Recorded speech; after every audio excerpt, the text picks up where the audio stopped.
Hey everybody, Eric here on Wednesday, February 23rd. Does that sound right? Sure, it does. That means it's comic book day. So let's take a look at what I picked up at my local comic book store. We're going to start with the Human Target Book 5. This is from DC Comics. It's Black Label, which means it's mature. I love this cover, nice and noirish, but I need to take some time off from reading books to catch up on my comics. 'Cause I haven't even read the first issue of this yet.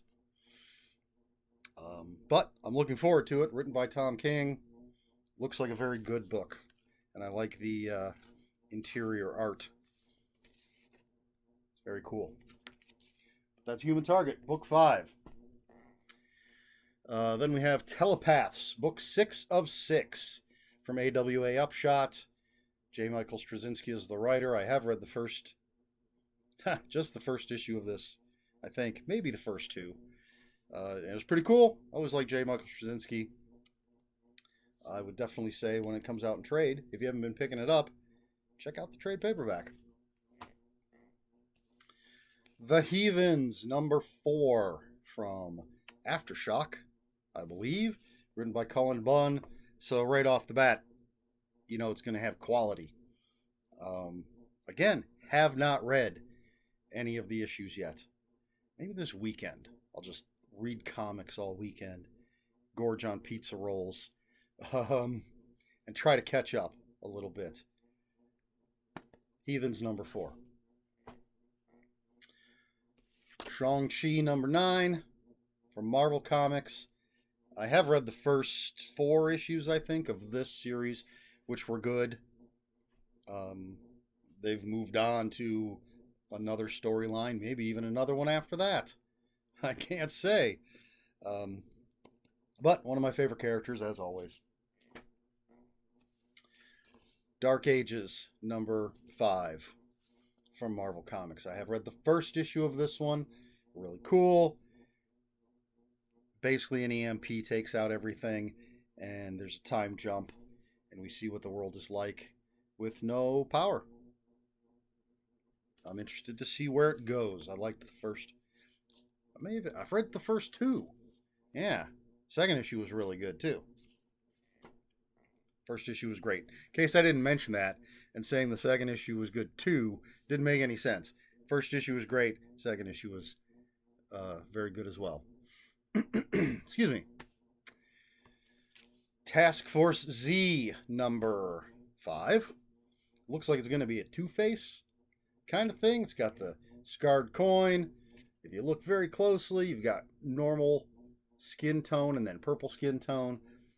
I really do need to catch up on this because the first issue was just okay, and I need to see if it's one I want to keep reading.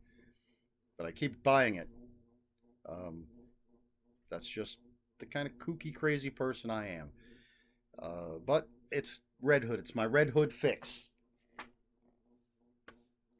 Refrigerator Full of Heads, number 4 from DC Comics, part of their Hill House horror line, written by Rio Yours, who's a fantastic horror writer. A sequel/companion to Joe Hill's Basket Full of Heads. Again, haven't read any of them yet. So basically, at this point, I'm just telling you what I'm buying. I can't tell you if any of it's any good, except for things like DC versus Vampires. And this is issue 5 from DC, obviously. And I have read the first 3 issues, and they are fantastic. I'm loving this story. So good. And it's truth in advertising. It's DC versus Vampires. Soul Plumber, number 5 of 6 from DC horror line. This is written by the guys of the last podcast on the left. I actually have read the first 4 issues because I was going to use this as a fake sponsor for one of my episodes of My Favorite Horror With. I I chose not to, but I was thinking about it and wanted to read all the issues that were out. I thought of something better, and I'm not sure this would have actually fit what we were talking about in that episode, so that's why it didn't get used. This book's okay. I feel like the last podcast on the left guys, the writers of this, are trying to be Garth Ennis. That's the impression that I've gotten from it, but they're not measuring up. It's not a horrible book. But it just seems like they're trying to go over the top. They're trying to push boundaries in the way that Garth Ennis does, but they're just not pulling it off. That's my opinion so far. But it's entertaining. I don't regret buying it. It's fun. It just that's my impression. And then we have Blue and Gold, number 6 of 8 from DC Comics. Booster Gold, Blue Beetle, the greatest bromance in comics. I've read the first couple issues of this and really enjoyed them. I would, if there was an ongoing with these two characters, with this writer, is it Dan Jurgens? Holy cow. Yeah, Ryan Sook doing pencils. Yeah, I'd read an ongoing. I've always loved these characters. Then we have the one trade paperback that I got for the week, which is Not All Robots from AWA Upshot. And this is the mini-series, which was 4 or 5 issues. I don't see anything on the back cover that tells me how many issues it was. But I think it's basically robots are servants to people, and there's an uprising, perhaps. I don't know. I'll read it and find out. But I read the solicitations when it was in previews, but I really, really dig everything AWA has done that I've read.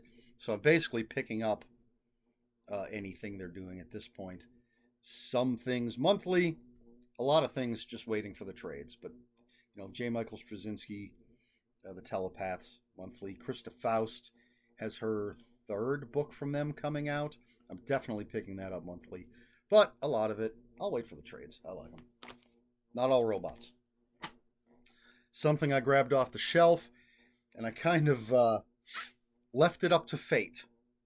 It's a book that I decided when it was in the previews. I was like, I'll just wait for the trades. I'm not going to add another monthly ongoing series to my budget. I'll just get the trades as they come out.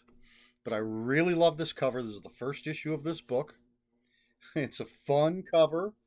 And so I saw it during the live show that my comic book shop does. And instead of claiming one, I just said, you know what? If it's on the shelf when I go in, I'll grab it. If not, no big deal, because I'm getting the trade paperback anyway. Well, obviously, talking about it, so they had it on the shelf. This is new ongoing Ghost Rider number 1. That's a Scotty Young cover. And I love it. Cute little Ghost Rider and his cute little Ghost Rider scooter. And I'll read this. I'm not going to wait until the trade comes out. I'll go ahead and read this first issue. And then maybe it'll be so horrible I won't want to buy the trade. I doubt that. Ghost Rider's a character I love. But yeah, so I pulled this off the shelf. Just this after I read it, it'll go up on the wall somewhere. I actually have, there's 1, 2, 3, just boom, glancing around, 3 Scotty Young things hanging on the wall. There might be more. I'd have to look around. Then I did claim some things. Because it was 2/22/22, they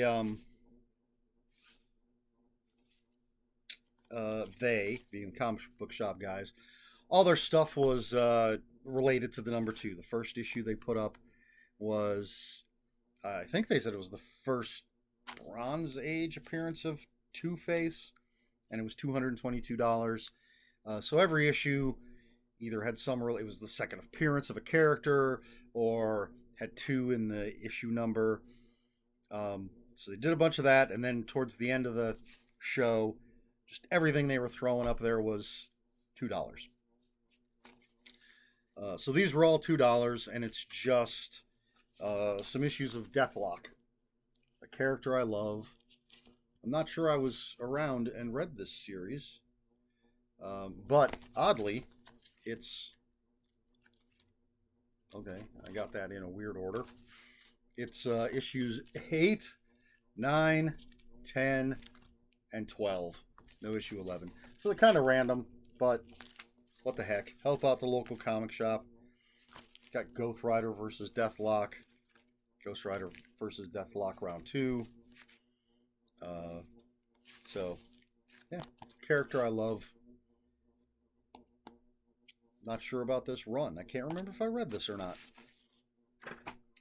And then, because it's the last Wednesday of the month, we have the DC Connect little previews catalog.